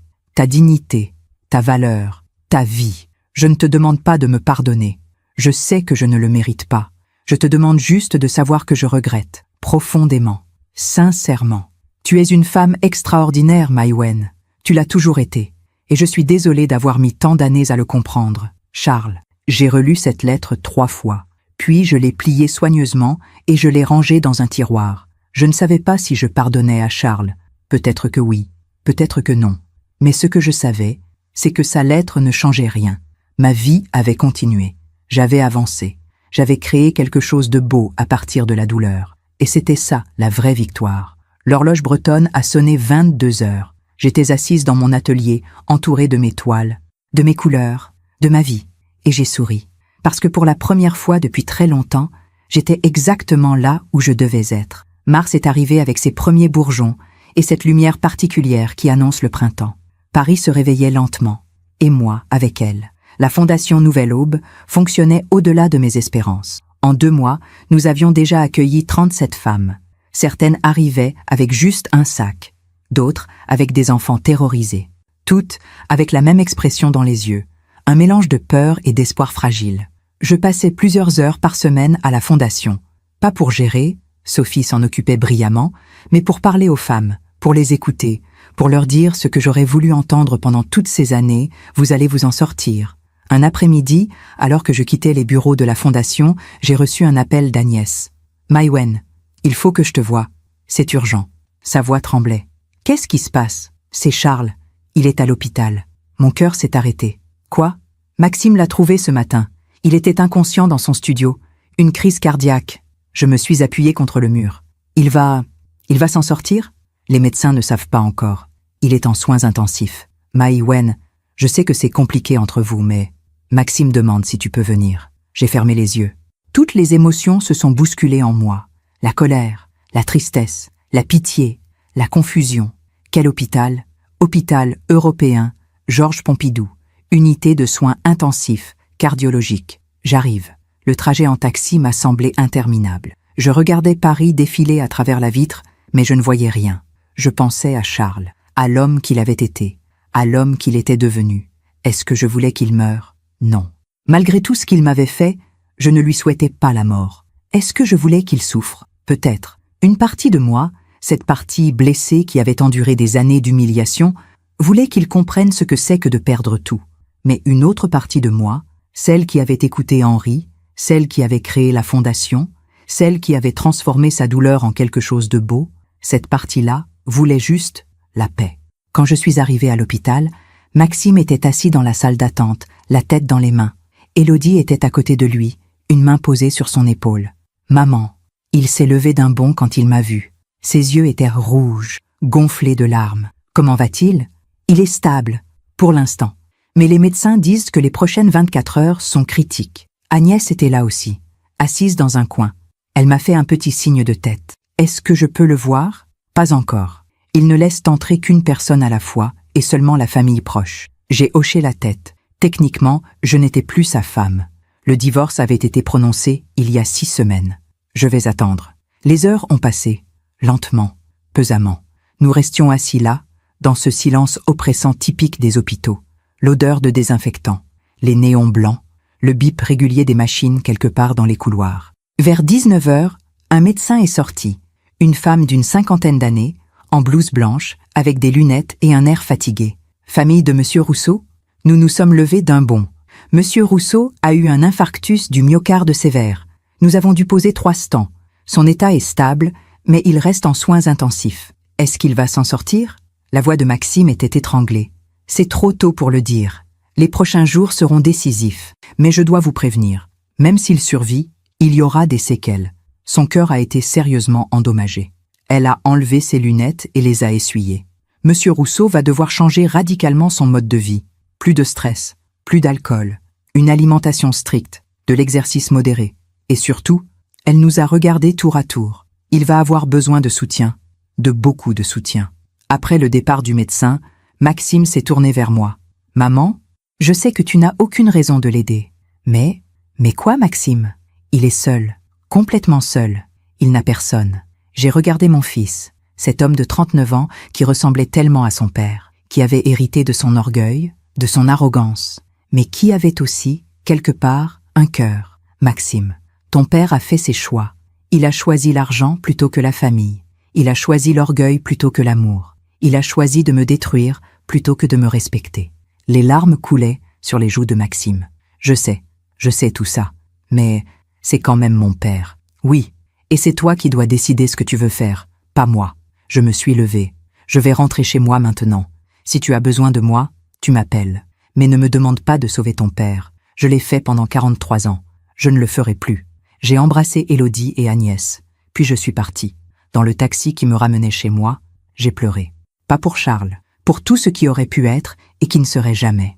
Les jours suivants, Maxime m'appelait régulièrement pour me donner des nouvelles. Charles avait survécu à la période critique. Il était sorti des soins intensifs, mais il était faible, très faible. Le médecin dit qu'il ne pourra plus travailler. Son cœur ne supporterait pas le stress. Et où va-t-il vivre ? Je ne sais pas. Il ne peut pas rester dans ce studio. Il y a 5 étages, sans ascenseur. Impossible pour lui dans son état. J'ai réfléchi longuement. Puis j'ai pris une décision. La maison de Deauville, elle est vide. Je ne l'utilise pas. Il peut y aller. Maman, tu es sérieuse ? À une condition, qu'il accepte de se faire suivre médicalement, qu'il prenne soin de lui, et qu'il ne me contacte jamais. Je ne sais pas quoi dire. Ne dis rien. Fais-le, c'est tout. 2 semaines plus tard, Charles quittait l'hôpital. Maxime l'a conduit à Deauville. Je n'étais pas là. Je ne voulais pas être là. Mais Agnès y était. Elle m'a appelé le soir même. Maïwenn, tu as fait une chose merveilleuse. Je n'ai rien fait de merveilleux. Je lui ai juste donné un toit. Non, tu lui as donné beaucoup plus que ça. Tu lui as donné une chance de se reconstruire. Agnès, quand on est arrivé, Charles pleurait. Je ne l'avais jamais vu pleurer de ma vie. Il a dit, elle est trop bonne pour moi. Elle l'a toujours été. J'ai fermé les yeux. Ce n'est pas une question d'être bonne ou pas. C'est une question de pouvoir dormir la nuit en paix avec ses décisions. Tu es une femme remarquable, Maïwenn. Non, je suis juste une femme qui a appris, très tard, à se respecter. Les semaines ont passé. Le printemps s'est installé pour de bon. Les arbres ont bourgeonné. Les terrasses des cafés se sont remplies. Paris était magnifique. Un matin d'avril, alors que j'étais assise sur mon banc habituel près du pont des Arts avec Henri, j'ai reçu un message de Maxime. « Maman, papa veut te parler. Il dit que c'est important. » J'ai montré le message à Henri. « Qu'est-ce que tu vas faire ?» Je ne sais pas. Henri a posé sa main sur la mienne. « Tu sais, après la mort de Claire, j'ai eu beaucoup de colère. Contre elle, contre Dieu, contre la vie. Pourquoi contre elle ? Parce qu'elle m'avait laissé. Parce qu'elle était partie sans prévenir. Un jour, elle était là, Le lendemain, elle n'était plus. Une rupture d'anévrisme, instantanée. Il a regardé la scène. J'ai gardé cette colère pendant des mois. Et puis un jour, j'ai compris quelque chose. La colère me gardait prisonnier. Elle m'empêchait de vivre. Elle m'empêchait de me souvenir des moments heureux. Qu'est-ce que tu as fait? J'ai décidé de lâcher prise. Pas de pardonner. Parce qu'il n'y avait rien à pardonner. Juste de lâcher prise. De me libérer du poids. Il m'a regardé dans les yeux. Toi seul sais ce que tu dois faire, Maïwenn. Mais si tu décides de voir Charles, fais-le pour toi, pas pour lui, pour te libérer du poids. Le soir même, j'ai appelé Maxime. Dis à ton père que j'accepte de le voir, mais pas à Deauville, ici, à Paris, dans un lieu neutre. Où? Au jardin du Luxembourg, samedi prochain, 15 heures. Le samedi est arrivé trop vite, ou peut-être pas assez vite. Je ne savais plus. Je suis arrivé au jardin du Luxembourg à 14h45. J'ai marché le long des allées, respirant le parfum des premières roses. Les enfants jouaient autour du bassin. Les étudiants lisaient sur les pelouses. La vie continuait, indifférente à nos drames personnels. À 15 heures précises, j'ai vu Maxime arriver. Il poussait un fauteuil roulant. Et dans ce fauteuil, Charles. J'ai eu un choc. Il avait vieilli de 20 ans en 3 mois. Ses cheveux étaient presque complètement blancs. Son visage était creusé, émacié. Ses mains tremblaient légèrement sur les accoudoirs du fauteuil. « Bonjour, Maïwenn. » Sa voix était faible, éraillée. « Bonjour, Charles. » Maxime nous a regardés tour à tour. « Je vais vous laisser. Je serai près du bassin si vous avez besoin. » Il s'est éloigné. Charles et moi sommes restés face à face. Après 43 ans de mariage et 6 mois de séparation, nous étions 2 étrangers. « Merci d'être venu. Qu'est-ce que tu voulais me dire ?» Il a pris une grande inspiration. Cela semblait lui demander un effort immense. Je voulais te dire que tu avais raison. Pour tout. J'ai attendu. Pendant 43 ans, je t'ai traité comme si tu n'existais pas. Comme si tu étais un objet, un décor, quelque chose qui faisait partie du paysage, mais qui n'avait pas d'importance. Les larmes ont commencé à couler sur ses joues. Et maintenant, je suis seule, vraiment seule. Dans cette grande maison à Deauville, avec juste le bruit des vagues et mes regrets. Charles, non, laisse-moi finir, s'il te plaît. Il a essuyé ses larmes d'une main tremblante. Solène est partie le lendemain de ce dîner. Tu le savais? Elle ne m'a plus jamais rappelé, parce qu'elle ne m'aimait pas. Elle aimait mon argent, ma position, mon statut. Je sais. Mes amis, ceux que je croyais être mes amis, ont tous disparu quand ils ont appris que j'avais tout perdu. Plus d'invitations, plus d'appels, plus rien. Il a regardé ses mains. Et mon entreprise, cette entreprise que j'ai construite pendant 30 ans, elle continue de tourner, mais sans moi, comme si je n'avais jamais existé. C'est ça que tu voulais me dire? Que tu as tout perdu? Il a relevé la tête. Non, je voulais te dire que j'ai compris. Trop tard, mais j'ai compris. A compris quoi? Que tout ce que j'ai poursuivi pendant ma vie, l'argent, le pouvoir, le succès, tout ça ne valait rien. Que la seule chose qui avait de la valeur, c'était toi, c'était nous, c'était notre famille, et je l'ai détruit. Le silence est tombé entre nous, un silence épais, chargé de 43 ans de non-dits. Tu veux que je te dise que je te pardonne? Ai-je fini par demander. Non, je ne mérite pas ton pardon. Alors, qu'est-ce que tu veux? Je veux que tu saches que je regrette, profondément, que si je pouvais revenir en arrière, je changerais tout. Il a pris une autre inspiration difficile. Et je veux te remercier, pour la maison de Deauville, pour ne pas m'avoir laissé mourir seule dans ce studio minable. Tu aurais eu toutes les raisons de le faire. J'ai regardé cet homme assis devant moi, cet homme que j'avais aimé, que j'avais haï, qui m'avait fait si mal. Et j'ai ressenti de la pitié, pas de l'amour, pas de la haine, juste de la pitié. Charles, je ne t'ai pas aidé pour toi, je t'ai aidé pour moi, pour pouvoir me regarder dans le miroir et être en paix avec mes décisions. Je sais, et je ne reviendrai pas. Nous ne serons plus jamais ensemble. Tu comprends ça? Oui, je me suis levée. Prends soin de toi. Suis les consignes des médecins. Repose-toi. Maïwenn. Quoi? Est-ce que tu es heureuse? Maintenant? J'ai réfléchi à cette question. Honnêtement. Oui, pour la première fois depuis très longtemps, je suis heureuse. Alors j'en suis content. Vraiment. J'ai fait quelques pas puis je me suis retournée. Charles? Oui? La vie a une drôle de façon de nous rendre ce qu'on donne. Tu m'as donné de l'indifférence pendant 43 ans. Maintenant, tu sais ce que ça fait. Je suis partie sans me retourner. Maxime m'a rattrapée près du bassin. Maman, merci. De quoi? D'avoir accepté de le voir, d'avoir été clémente. J'ai posé ma main sur sa joue. Maxime, je ne l'ai pas fait pour être clémente. Je l'ai fait pour me libérer. Il y a une différence, je sais, et c'est pour ça que tu es extraordinaire. Ce soir-là, en rentrant chez moi, j'ai regardé l'horloge bretonne. Elle continuait de sonner, régulière, imperturbable, marquant le passage du temps. Et j'ai compris quelque chose. Le temps guérit, pas en effaçant la douleur, mais en la transformant en quelque chose de plus doux, de plus supportable. Charles avait perdu tout ce qu'il croyait important, et il avait découvert, trop tard, ce qui avait vraiment de la valeur. Moi, j'avais perdu 43 ans, mais j'avais gagné quelque chose de plus précieux, moi-même. Et ça, personne ne pourrait jamais me le reprendre. 2 ans ont passé. 2 années pendant lesquelles j'ai vécu plus intensément que pendant les 43 précédentes. La Fondation Nouvelle Aube avait aidé plus de 400 femmes, 400 vies transformées, 400 nouveaux départs. Sophie et moi avions même ouvert un 2e centre, cette fois à Lyon. Maxime avait changé, vraiment changé. Il avait suivi une thérapie. Il traitait Élodie avec respect, avec amour. Ils attendirent leur premier enfant, une petite fille qu'ils allaient appeler Claire, en hommage à la femme d'Henri. Henri, mon cher Henri. Nous nous voyions toujours tous les matins près du pont des Arts. Il dessinait, je peignais parfois avec lui. Nous parlions de tout et de rien. Il était devenu mon plus proche ami. Un matin de juin, il m'a dit quelque chose qui m'a surprise. « Maïwen, je pars. Je retourne vivre en Provence, dans la maison que je partageais avec Claire. Oh, mon cœur s'est serré. Tu vas me manquer. Toi aussi. Mais tu sais quoi? Je crois que j'ai fini ma mission ici. J'ai appris à vivre sans Claire. J'ai appris à créer. J'ai appris à être heureux à nouveau. » Il a souri. « Et toi, tu as appris la même chose. Tu n'as plus besoin de moi. On a toujours besoin de ses amis. Alors viens me voir. La Provence est magnifique en été. Je viendrai. Je te le promets. » Quelques jours après le départ d'Henri, j'ai reçu un appel de Maxime. « Maman, c'est papa. » Mon sang s'est glacé. Quoi? Il est à l'hôpital. Une 2e crise cardiaque. Cette fois, les médecins ne savent pas s'il va s'en sortir. Je suis partie immédiatement pour Deauville. Quand je suis arrivée à l'hôpital, Maxime était là, avec Élodie. Agnès aussi. « Il demande à te voir », a dit Maxime. Charles était dans une chambre lumineuse qui donnait sur la mer. Il était sous oxygène. Ses yeux étaient fermés. Son visage était d'une pâleur effrayante. Quand je me suis approchée, il a ouvert les yeux. « Maïwen, je suis là. » Il a tendu sa main. J'ai hésité.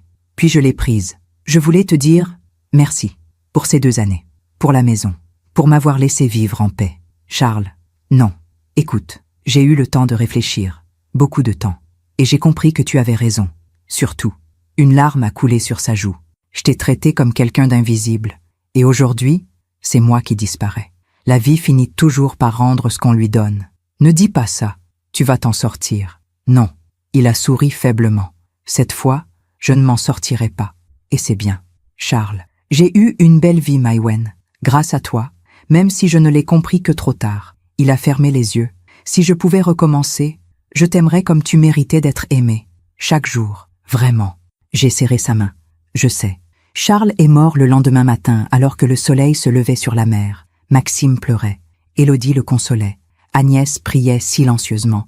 Moi, j'étais debout près de la fenêtre, regardant les vagues, et je me sentais vide, pas triste, pas soulagé, juste vide. Les funérailles ont eu lieu 1 semaine plus tard, à Deauville. C'était une cérémonie simple, quelques personnes, des anciens employés, des connaissances lointaines. Solène n'était pas là. Aucun de ses anciens amis n'était là. Quand le prêtre a demandé si quelqu'un voulait parler, je me suis levée. Charles Rousseau était mon mari pendant 43 ans. Il était le père de mon fils. Il a construit une entreprise prospère. Il a vécu une vie intense. J'ai marqué une pause. Mais ce n'est pas pour cela que je veux qu'on se souvienne de lui. Je veux qu'on se souvienne de lui pour sa dernière leçon, qu'il n'est jamais trop tard pour comprendre ses erreurs, pour regretter, pour demander pardon.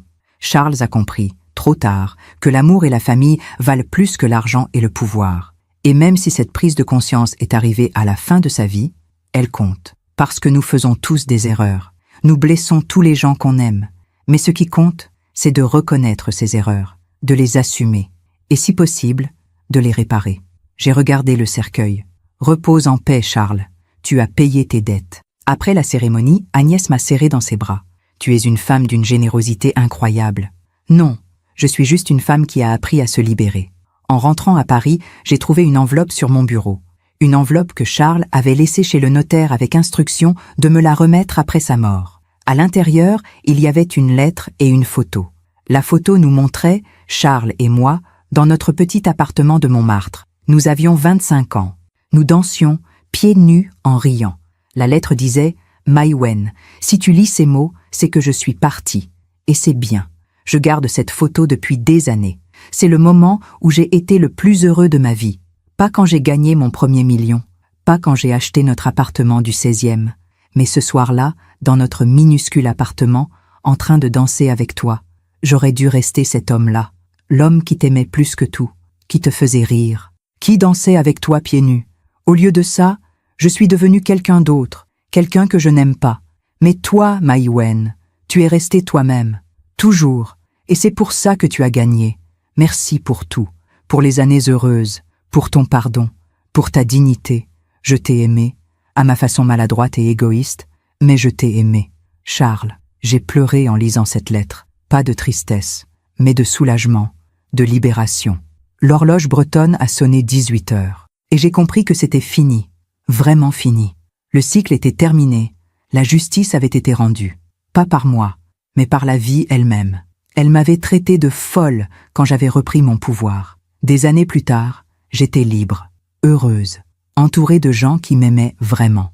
Lui était mort seul, ayant perdu tout ce qu'il croyait important, ayant compris trop tard ce qui avait vraiment de la valeur. La vie finit toujours par rendre ce qu'on lui donne.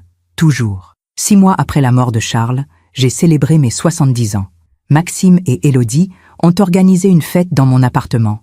Une fête simple, intime. Juste les gens que j'aimais vraiment. Henri était là, venu spécialement de Provence. Sophie de la Fondation. Agnès.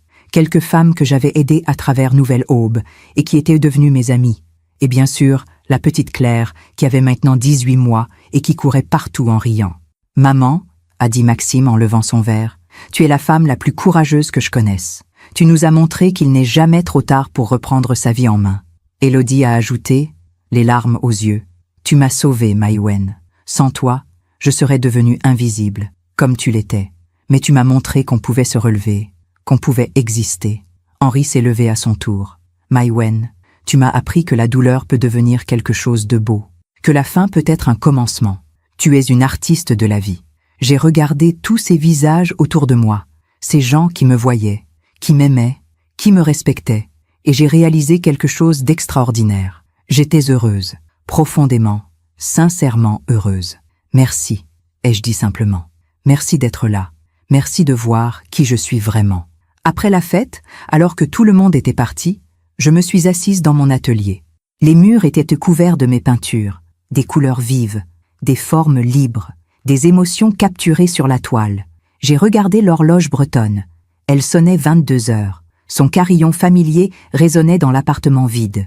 Cette horloge avait traversé toute ma vie. Elle avait marqué les moments heureux de Montmartre, les années difficiles du 16e, la nuit de la confrontation, tous les moments de ma transformation. Et elle était toujours là, fidèle, constante, comme moi. J'ai ouvert mon journal, celui que j'avais commencé il y a des années, pour noter les infidélités de Charles. Je l'ai feuilleté lentement, toutes ces pages remplies de douleur, de preuves, de colère. Puis j'ai pris un stylo et j'ai écrit une dernière page. Aujourd'hui, j'ai 70 ans. J'ai perdu 43 années dans un mariage qui m'a effacé. Mais j'ai gagné quelque chose de plus précieux. Moi-même. Charles est mort seul, ayant tout perdu. Pas parce que je l'ai détruit, mais parce que ses propres choix l'ont détruit. La vie est ainsi. Elle nous rend toujours ce que nous donnons. Si vous semez l'indifférence, vous récoltez la solitude. Si vous semez le mépris, vous récoltez l'abandon. Mais si vous semez le courage, vous récoltez la liberté. J'ai appris qu'une femme silencieuse n'est pas une femme faible. Elle est une femme qui observe, qui prépare, qui attend le bon moment. J'ai appris qu'il n'est jamais trop tard pour reprendre sa vie. À 50 ans, à 60 ans, à 70 ans, j'ai appris que le pardon n'est pas pour l'autre. Il est pour soi, pour se libérer du poids. Et j'ai appris que la vraie victoire n'est pas de détruire celui qui vous a blessé. C'est de construire une vie si belle que la douleur devient juste un souvenir lointain. J'ai fermé le journal et je l'ai rangé dans un tiroir. Demain, j'irai voir Henri en Provence. Nous peindrons ensemble sous les lavandes. Nous parlerons de Claire, de Charles, de tous ceux que nous avons aimés et perdus. La semaine prochaine, j'ouvrirai un 3e centre pour la Fondation, à Marseille cette fois. Le mois prochain, Maxime et Élodie m'emmèneront en Italie, à Florence, à Rome, à Venise.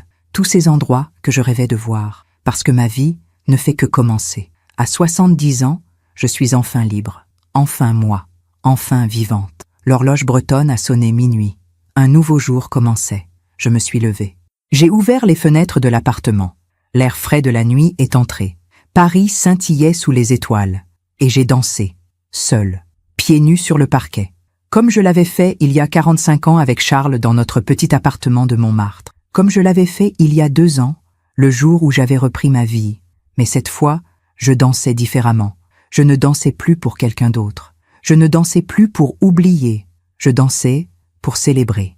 Pour célébrer la femme que j'étais devenue. Pour célébrer toutes les femmes qui, comme moi, ont trouvé le courage de se relever. Pour célébrer la vie. Cette vie précieuse et fragile qui nous est donnée. Si mon histoire aide ne serait-ce qu'une femme à ouvrir les yeux, alors tout cela aura eu un sens. Si elle inspire ne serait-ce qu'une personne à reprendre son pouvoir, alors mes 43 années perdues n'auront pas été vaines. Car c'est ça, la vraie justice. Pas la vengeance, pas la destruction, mais la transformation, la renaissance, la transmission. Je m'appelle Maïwenn Rousseau, j'ai 70 ans. Et aujourd'hui, pour la première fois de ma vie, je peux dire en toute honnêteté, je suis libre, je suis entière, je suis moi. Et c'est suffisant, c'est largement suffisant. Merci de m'avoir écouté jusqu'au bout. Si cette histoire a touché votre cœur, abonnez-vous et activez la cloche pour entendre d'autres femmes qui ont transformé la douleur en sagesse. Chaque jour, une femme, une leçon de vie. Partagez cette histoire avec quelqu'un que vous aimez. Parfois, une histoire change toute une journée. Que Dieu vous bénisse et à très bientôt.